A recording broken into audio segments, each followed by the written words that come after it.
Oh, sarap. Mami Classico ni Mong Bay, ayan. 50 pesos kapag walang egg. Tapos pag may egg, 65 pesos guys. Ayan, ganito siya karami. So pantay-pantay yung serving niya, walang vlogger yan. Matagal na nung huli ako nakakain nito, nakakamiss yung lasa talaga. Yun guys, magandang araw sa inyong lahat. Ayan, ito yung first day of vlog natin ngayon dito sa Cavite.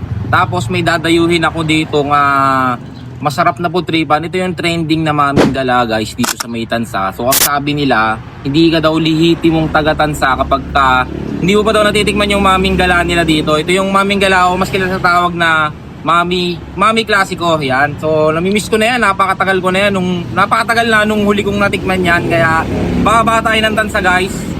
Titikman ko yung maming gala. Ayan, pas tuturo ko na rin sa inyo kung saan siya makikita. Let's go! Pakita ko sa inyo yung eksaktong location nyo guys. Daming tao dyan guys, oh. Makikita nyo.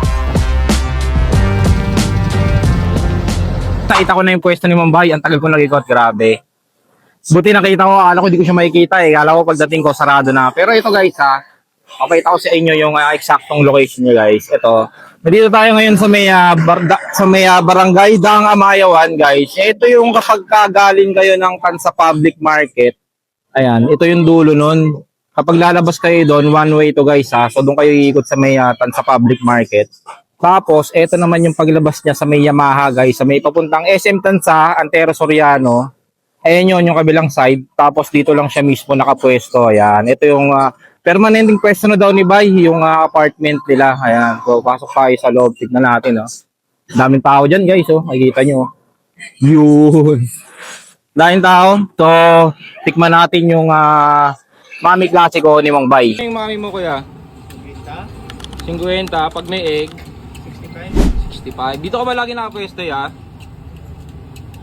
Ito na talaga yung pwesto mo. Kasi inaanap ko ito doon sa may palengke kanina. Naligaw ako. Saan pala ito makikita? Ayan o. Legendary ma'am yan. Mami Classico ni Mang Bay, ayan. 50 pesos kapag walang egg. Tapos pag may egg, 65 pesos guys. Ayan, ganito siya karami. So pantay-pantay yung serving niya, walang vlogger yan. Chili oil. Yun.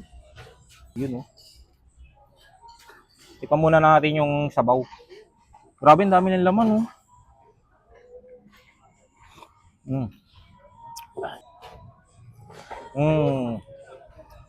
Just like old times. Matagal ko nang matagal na nung huli ako nakakain nito, nakakamiss yung lasa talaga. Ayan.